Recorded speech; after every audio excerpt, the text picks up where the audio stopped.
todos bem-vindos. Esse é o nosso segundo episódio de Conexão ao Metaverso. E hoje a gente vai falar sobre pesquisas e as suas evoluções, desde as pesquisas na década de 80 e 90, com enciclopédias, dicionários, livros e por aí vai, até as inteligências artificiais. A gente vai falar sobre todos os benefícios, que trouxeram para a evolução da humanidade e todos os prejuízos ou desvantagens, os ônus e os bônus. Vamos falar um pouco sobre tudo isso para entender o que aconteceu lá atrás e o que vem acontecendo agora. Bom, na era pré-internet, as pesquisas eram realizadas em livros, em enciclopédias, dicionários.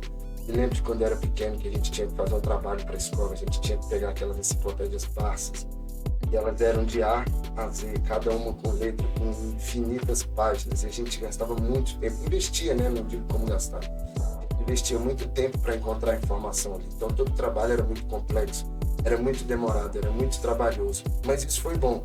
Estimulou bastante minha leitura, minha curiosidade por informação, nasceu através disso, por acabar encontrando outras informações legais ali no caminho. As enciclopédias Barça, na década de 80 e 90, elas chegavam a custar cerca, parece que de 12 mil, dependendo da enciclopédia, até 100 mil reais um conjunto. Hoje eu vi aqui, antes da gravação eu fui fazer esse levantamento, mas hoje ela custa de uma forma digital e física a faixa de 945 reais. Então, assim, era a nossa única fonte de informação e ela era necessário que a gente fizesse uma leitura completa dela, Então a gente precisava estar entrando dentro de um livro de verdade. Na década ali de meados de 90, a venda média era de 120 mil coleções. Então, assim, era a média de 120 mil coleções em 1990. Em 2010, essa venda caiu para 8 mil. Então, de 120 mil para 8 mil em 2010. Nós já estamos em 2024. Com certeza, esse número caiu bastante ainda. Nessa época, eu lembro que para a gente foi uma maravilha. A gente conseguiu ganhar tempo, a gente otimizou parte do nosso tempo, Então, a gente conseguia fazer um trabalho mais rápido. A gente entrava num site de busca, você buscava referências. Você via um vídeo, você via onde tinha um blog, um vlog, algum lugar de onde vinha aquela informação. Isso pra gente já foi mais rápido, já foi revolucionário. Isso, como vem acontecendo hoje com as IAs, também gerou muito desemprego, como eu citei, de 120 mil vendas de coleção para 8 mil vendas. Famílias ficaram desempregadas, muitos pais de família que trabalhavam nesse ramo de livrarias e de dicionário Aurélio.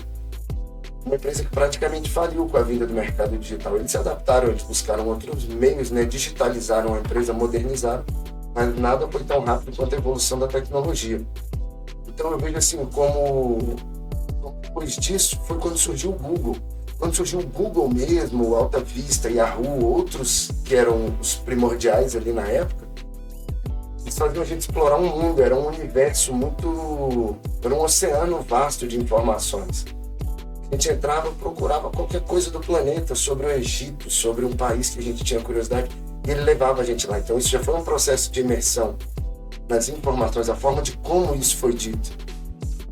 E tanto é que depois disso, a Google tomou uma proporção tão grande que ela passou de um site de busca para um grande portal, A Google entrou desenvolvendo redes sociais, eles fazem testes com ferramentas.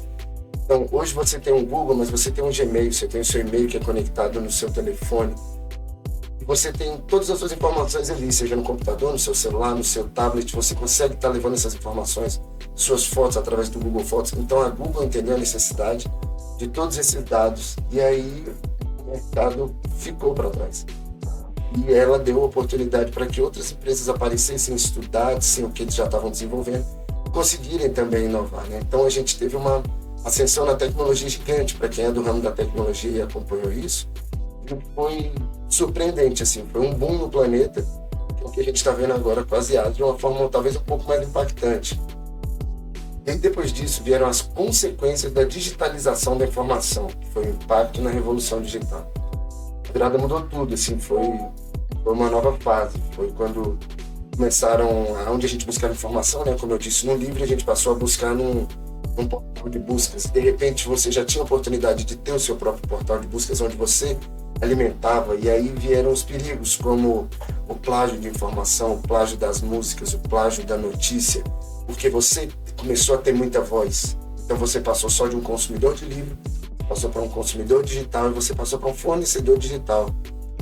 Então, isso também já toma uma proporção muito maior, porque é perigoso, tem foi um impacto muito negativo, né, com a pirataria de livros, com a pirataria de obras de arte, de música.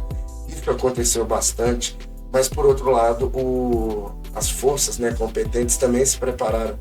Então a gente começou a ver o desenvolvimento de mais inteligências dentro das forças que cuidam do FBI, da Polícia Federal. A gente começou a ver uma outra proporção acontecendo, né, de investigações, de buscas, e isso é a evolução que não depende da gente querer ou não, ela vai acontecer sempre. Então, assim, resumindo, a digitalização da informação, ela trouxe uma mudança gigante na forma como a gente aprende e como a gente se informa, mas também trouxe muitos desafios que a gente ainda está aprendendo a enfrentar, né? E agora a gente vai entrar num assunto tão polêmico que a gente costuma falar, né? Que é o novo rolê digital. São as inteligências artificiais e as buscas personalizadas. Agora, o site que você fazia pesquisa, o Google, o Bing, o Yahoo, já ficaram para trás. Hoje você já entra numa inteligência artificial como o Copilot, como o GPT, que foi o cara que chegou aí, né, na frente de todo mundo e abriu portas para que viessem outras IAs, e muita gente se assustou. Mas essa revolução foi exatamente o que aconteceu lá atrás com o Google. Você deixou de consultar a Barça para poder estar tendo essa informação mais leve. Agora a diferença é que as inteligências artificiais elas estão aprendendo com aquilo que a gente pesquisa. Então, quando você faz uma pergunta para ela, ela não só te traz uma resposta, mas ela começa a ver várias possibilidades que você e outras pessoas estão pesquisando. Transformar a nossa vida ainda mais rápido, como foi lá atrás. Ah, mas eu vou perder meu emprego por uma inteligência artificial. Provavelmente, se você não se adaptar, se você não estudar, você vai perder o emprego até para uma pessoa que é do seu próprio trabalho. Vai mostrar ser mais competente que você. Então, assim, os seres humanos já fazem isso. E eles estão vindo para acelerar, então não adianta a gente ter esse medo. Seria como o dono da Blockbuster ter esse medo, o dono de uma locadora, o dono de uma livraria, né, de uma biblioteca. Quem teve medo ficou para trás, quem se atualizou acompanhou. O futuro ele é descentralizado e colaborativo. Antigamente nós tínhamos uma grande potência de informação, hoje nós temos várias. Mas, infelizmente a população ainda acredita em tudo que lê. E as inteligências artificiais estão vindo para filtrar um pouco isso, sabe? Acabar com aquela informação solta que a gente tinha só nos sites de pesquisa, tanto que as inteligências artificiais serão muito importantes nesse período eleitoral do mundo. Acabar com fake news, mas vão construir texto por chat GPT.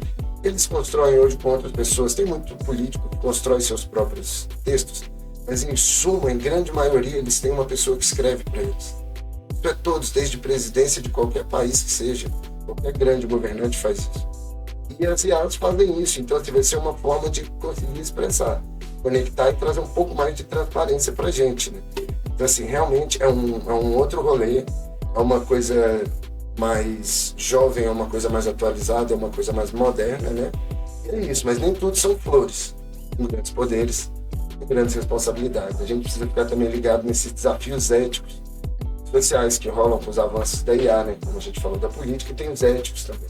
É importante garantir que a gente use essas tecnologias de forma, assim, responsável. De que o futuro entenda de que a nossa evolução está trazendo muitas ferramentas para que a gente possa melhorar a nossa humanidade. Mas enquanto tem pessoas pensando assim, tem gente que pensa o contrário. Mas eu digo, é uma guerra eterna entre o ser humano, não é uma guerra. Como eu sempre digo, é uma guerra muito mais da própria maldade humana do que da maldade das máquinas. Tudo é programável, tudo é controlável. Como você tem o seu filho, você educa ele, né? Você controla ele, você ensina ele o que é certo e o que é. Então, por isso, pessoal, nesse episódio eu quis trazer para vocês aí essa informação, né, da evolução dos livros até as inteligências artificiais, falando sempre da questão de responsabilidade e dizendo, use a inteligência artificial. Quem não conhece, use o Copilot, se escreve Copilot, eu vou deixar aqui embaixo na descrição. O Copilot, ele é da Microsoft, ele te traz textos, ele dialoga com você dentro de um chat e ele te gera imagens ali dentro. Ele é conectado ao chat GPT-4 e outras inteligências. Então ele tem desde a geração de conteúdo, a geração de dieta, a geração de exercício, ele veio para facilitar a nossa vida. Então esse episódio eu espero que eu tenha conseguido falar, né, um pouco rápido de como essa evolução aconteceu na humanidade, como ela vai continuar acontecendo.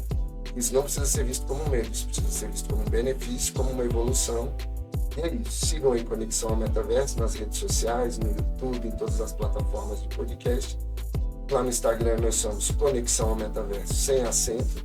certo? Não deixe de seguir também a micaelsd.xyz, acesse o nosso site, envie aí para aquele amigo, para aquela amiga, aquela pessoa que tem uma curiosidade um pouco mais sobre tecnologia.